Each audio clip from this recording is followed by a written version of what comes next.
I also heard you say something earlier that's still flagging in my mind, which is, not thinking too much.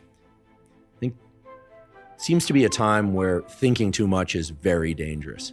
And again, we can keep the discussion that we were having about mental health, or we could even just call it what it is, mental illness. I think everyone would agree suicide is some reflection of an unhealthy state.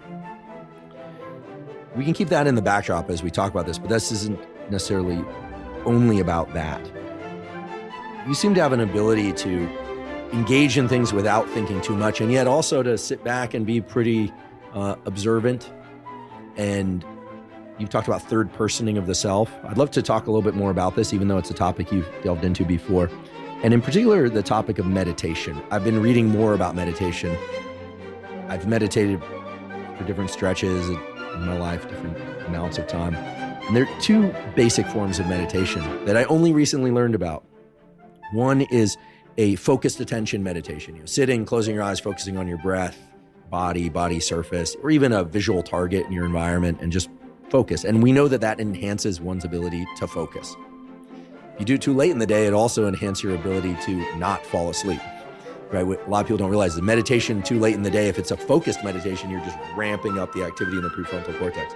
It's a great tool for getting better at focusing. But then there's also this type of meditation called open observer meditation, where you purposefully don't include a target in your mind or in your vision or in your hearing. And you just sit there, eyes closed or eyes open, and you go into a place of whatever comes up, but you don't hover there too long. The goal is to not hover on any one thing, which sounds like deliberate attention deficit disorder, but it's actually a pretty cool method, it turns out, for restoring our ability to engage in focus, but also for one particular thing that you mentioned earlier, which is creativity and creative problem solving, which of course requires accessing, let's just say, more colors on the palette than your vision might be on, realizing, oh, there's also all these other colors over here in the periphery that I'm missing because I'm hyper-focused.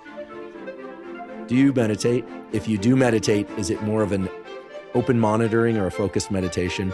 And if you don't do a kind of standard meditation, are there times throughout your day and your routine and your week where, as I'm describing this, it maps to something that kind of feels like open monitoring or focused meditation? Yeah, so no, I don't meditate. I don't think I've ever actually meditated for 1 second in my life. And And I refuse to. No, it's not that at all. I know Sam Harris sent me his app, and we were going to do a podcast. And I said, dude, I'll do it for 2 weeks, and we'll do a podcast, and I'll be more enlightened and everything. And I didn't even give Sam Harris 2 weeks, So I still owe Sam Harris 2 weeks on his app of meditation so we can see how it impacts me. But no, I've never done it before. I've never tried to do it. And that being said, if the goal is to take a step back and detach from what's going on, I do that all day, every day. And so that is something that I've talked about. And it's something that I tried to teach. I tried to teach the young SEAL leaders not to get caught up in what's happening right in front of them, but to take a step back, detach from the situation, detach from their emotions, see more of what's happening. You're talking about seeing more colors of the palette. Well, on the battlefield, I want people to be able to see more angles, more maneuvers, more opportunities, more of what the enemy might do, more perspective. That's what I always tried to achieve. And so I'm sorry, I apologize. I can't give you any good discussion on meditation because I haven't tried it. No apology necessary.